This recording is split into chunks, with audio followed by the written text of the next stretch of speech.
সম্মানিত উপস্থিতি, সহিহ বুখারী এবং মুসলিমের হাদিস। আবু হুরায়রা রাদিয়াল্লাহু আনহু বলছেন, রাসূলুল্লাহ সাল্লাল্লাহু আলাইহি ওয়াসাল্লাম বলছেন, ইযা দাখালা শাহরু রমাদান ফুতিহাত আবওয়াবুস সামা, যখন রমজান মাস আগমন করে তখন আসমানের দরজা খুলে দেওয়া হয়। সুবহানাল্লাহ। এই যে আসমান দেখছেন না, এই আসমানের দরজা রয়েছে, এই দরজাগুলো আল্লাহ তাআলা খুলে দেন। ও ফিরাতিন ফুতিহাত আবওয়াবুল জান্নাহ, জান্নাতের দরজাগুলো খুলে দেওয়া হয়। ওয়া গুল্লিকাত আবওয়াবু জাহান্নাম, জাহান্নামের দরজাগুলো বন্ধ করে দেওয়া হয়। ওয়া সুলসিলাতিশ শায়াতিন, আর বিতাড়িত মারদুদ শয়তানকে শৃঙ্খলিত করা হয়। আল্লাহ রাসূল অন্য রায়াতে বলছেন, আরেক হাদিসে, যে ফুতিহাত আবওয়াবুর রহমা, আল্লাহ তাআলা তার রহমতের দরজাটা খুলে দেন। তাহলে আগামীকালকে মাগরিব থেকে নিয়ে আবার আপনার শাওয়ালের চাঁদ ওঠা পর্যন্ত সারাটা মাস আল্লাহ তাআলা এই জান্নাতের দরজা খুলে রাখবেন, জাহান্নামের দরজা বন্ধ রাখবেন, রহমতের দরজা খুলে রাখবেন, সর্বদাই আপনাকে ক্ষমা করার জন্য। সুবহানাল্লাহ। আপনাকে শুধু ক্ষমা করার জন্য, আমাদেরকে ক্ষমা করার জন্য আল্লাহ তাআলা তার রহমত আপনার উপর বর্ষিত হতেই থাকবে, তার মাগফিরাত আপনার জন্য হতেই থাকবে।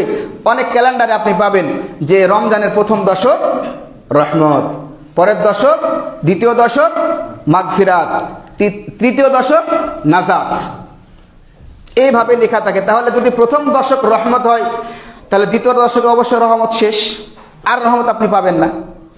যদি দ্বিতীয় দশক মাগফিরাত হয়, মানে ক্ষমা প্রার্থনার শেষ, তাহলে শেষ দশকে নাজাত, তাহলে দ্বিতীয় দশকে তৃতীয় দশকে গিয়ে এই দুইটা আর নাই।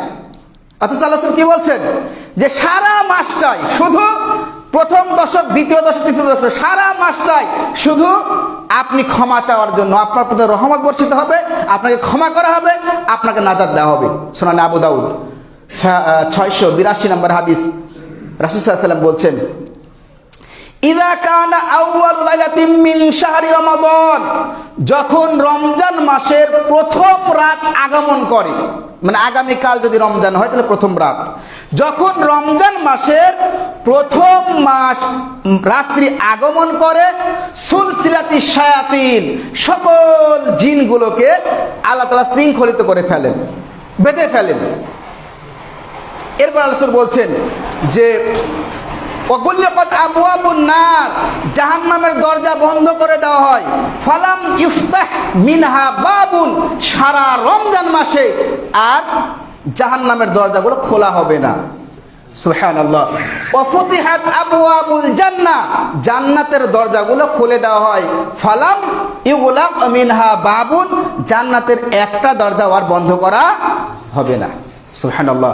ওয়া ইউনাদি মুনাদিন, আর একজন আহ্বানকারী আসমান থেকে আহ্বান করে বলে, ইয়া বাগিয়াল খায়রি আকবিল, হে ভালো কাজের অন্বেষণকারী, তোমরা ভালো কাজের দিকে আরো অগ্রসর হও।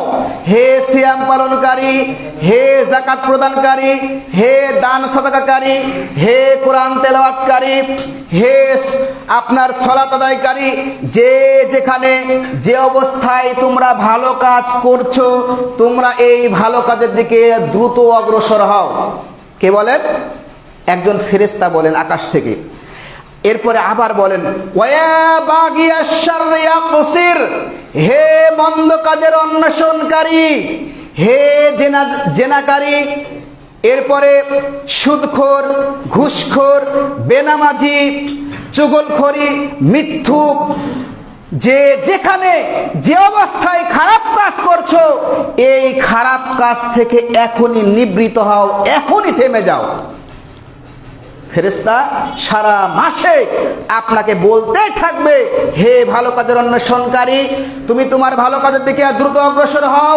হে খারাপ কাজের অন্বেষণকারী, তোমরা তোমাদের খারাপ কাজ থেকে এখনই নিবৃত্ত হও, এখনই থেমে দাও। ওয়ালিল্লাহি উতাকাউ মিনান নার, আল্লাহ তাআলা এ মাসে অসংখ্য মানুষকে জাহান্নামের আগুন থেকে মুক্তি দিয়ে থাকেন। আল্লাহ সুবহানাহু ওয়া তাআলা এ মাসে অসংখ্য মানুষকে জাহান্নামের আগুন থেকে মুক্তি দিয়ে থাকেন। ওয়া যালিকা কুল্লা লাইলাতিন, আর এটা রমজান মাসের প্রত্যেক দিনে, প্রত্যেক রাতে হয়।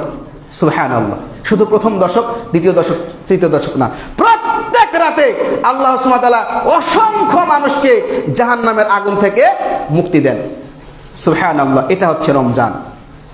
এই রমজান আপনার সামনে এসে উপস্থিত হচ্ছে। রাসূলুল্লাহ সাল্লাল্লাহু আলাইহি ওয়াসাল্লাম বলছেন, আতাকুম রমাদান শাহরুম মুবারাকা, তোমাদের নিকটে রমজান মাস এসে গেছে, বরকতপূর্ণ মাস এসে গেছে। বরকত, নাজাত এবং মাগফিরাতের মাস বলা হয় এই রমজান মাসকে।